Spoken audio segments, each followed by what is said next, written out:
Yaneshwar as well, Mayuresh Joshi as well, fund manager for Angel Broking, now joins in. Mayuresh, I think talking point this morning is NBFCs and autos. I'm going to start with auto first because the sell-off there has been very intense, to say the least. We're going into the festive season, which usually brings cheer for auto companies, and more importantly, this is a festive season ahead of elections. So two good reasons why auto companies should be seeing some good buying. It's not playing out just yet, but valuations are now looking a lot more attractive than they looked maybe even a couple of weeks ago.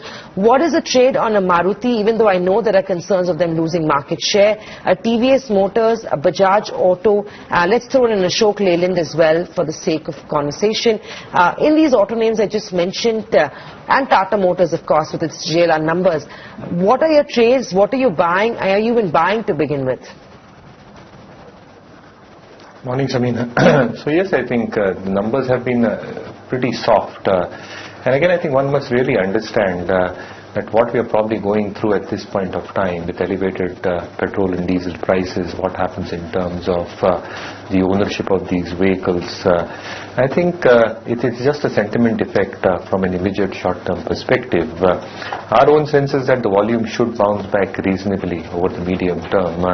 And again, I think there is a reasonable amount of earnings story that is probably still there in these counters. So I think a short-term blip does not rule out that earnings are probably going to get affected over the long term. So in that sense, again, Maruti is something that we continue to like within the four-wheeler space. It's a matter of time that volumes probably will get readjusted to their mean. And again, I think the kind of discounts that we're probably hearing in the market, I think it's a logical conclusion, because if you want to probably take out inventory in the system which is built up, I think some element of discounts will be there, but the festive season is around the corner as well.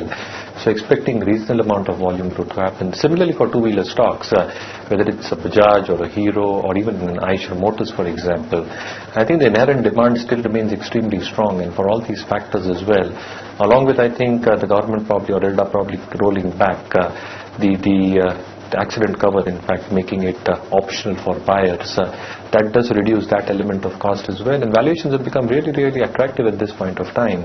So FY20 forward earnings 12-13 times, I think quite reasonable, assuming that volumes will revert back to mean. On the CV stroke LCV space, Ashok Leyland also looks very, very interesting. So yeah, these are a few picks that we've probably got. Yuresh, what is the call coming in on financials? So I want to break that down between NBFCs and banks. There's a report this morning by CLSA which indicates that NBFCs have outperformed bank growth, but liquidity will shift the pendulum for the industry. And they expect an elevated level of securitization activity from NBFCs. Securitization too will lift domestic credit growth by 15 to 16% for banks. Do you think one's loss is another's gain? I mean, do you think there is a pendulum shift in the financial space, and maybe some of these banks are looking like good bargain buys right now? So banks selectively, Samina, yes, I think they are probably in a better position at this point of time. On both counts, I think what you're probably looking at in terms of the constraint laid out for a few public sector undertakings, obviously the retail stroke corporate private lenders are going to benefit significantly. So within this space itself, banks having a very strong liability franchise and very good capital adequacy, strong stand to probably gain. Again, what you're probably looking at NBFCs from an immediate short-term perspective and the asset-liability mismatch that we're witnessing or expected to witness for a few of these firms, you're obviously going to see growth probably come to a standstill. So in absence of growth, you've probably got for a few of the bankers who can probably just fill the gap on their behalf. And yes, I think the ways and means of raising money for these NBFCs, I think, again, well-capitalized NBFCs should probably hold out because with strong capital adequacy, they've got enough ammunition in their kitty to probably still have reasonable amount of growth. Again, I think the need and the appetite for raising capital where the short-term rates have shot up anywhere between 8.5 and 10%, I think it's not feasible to raise short-term money because that again creates cash flow mismatches. So I think qualitative NBFCs will still hold out, but yes, as I said, I think few of the retail-oriented banks, banks like an HDFC Bank, for example, or even the corporate lenders, I think the provisioning might be higher because of aging-related NPAs, and again, I think resolutions for NCLT specifically on the power assets not coming through. I think they still stand to benefit.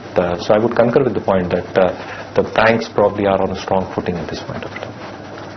Irish, I'm just wondering, do you track a Tata Elxsi? Because, it's just taken the street by surprise. The run-up that came, of course, everyone was bullish on it. And then the numbers, weak in a weak rupee environment. And after that, the kind of correction that the stock has seen. What's your view here? No, so Dipanshu, I think one must really understand that the expectations were a little bit too high in terms of the mid-cap IT universe as a whole. So when one was expecting that the rupee tailwind would have a significant impact in terms of EBITDA margins as well as the bottom line, along with expectations of very, very strong dollar revenue-led growth, I think that is something that has probably let down. So if you're probably looking at dollar revenue growth or even the constant currency growth, I think it's not too bad, but I think it's a little bit below the street appetite at this point of time. And again, I think rupee acts as a tailwind, but again, I think all these companies do have a hedging policy at place. At best, I think with the rupee depreciation, you've got translation of the gains on the P&L. But Tata Elxsi also had the other income component. So I think the story related to organic growth and the sustenance of their, along with the high valuations that the stock was probably trading at, is something that the street probably was looking at. And again, I think some money being taken off the table because a reasonable amount of money has been made by this stock. Again, I think the dependence in terms of the embedded product division that Tata Elxsi probably caters to, and specifically clients like JLR, which is apparently one of its biggest clients. I think what sort of an exercise does that have on dependence on one major player? I think that is also something that the street is probably looking at and cognizant of. So I think valuations a little bit stretched on the higher side, and again, numbers not meeting street expectations. So I think numbers were quite reasonable enough.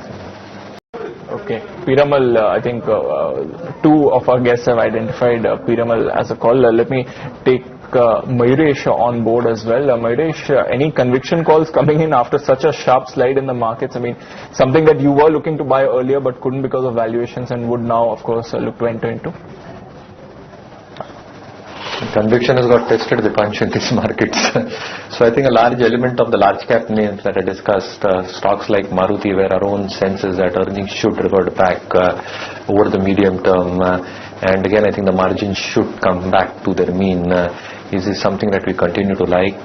Within the banks, as I said, ICICI Bank with the big overhang probably behind is something that can be looked at, and there is a strong case for very strong revival in the return ratios as the watch list starts coming down, as the provisioning and the credit costs start ebbing off. Within the mid-cap universe, I think we're discussing a stock. I think Bata is something that we continue to like, and our own sense is that with GST rates coming down, with imposition in terms of import duties, and with the kind of acceleration that one really sees with capex in tier 2, tier 3 towns, opening of 400, 500 odd stores, the ladies' footwear share expected to go to 40%, which is very, very margin accretive for Bata, and a very strong balance sheet aiding earnings growth. So I think few of the ideas at this point of time. A few of the names there, Bata, a couple of banks, Maruti as well on that list. Final word to you then, Rajesh. I think one more stock.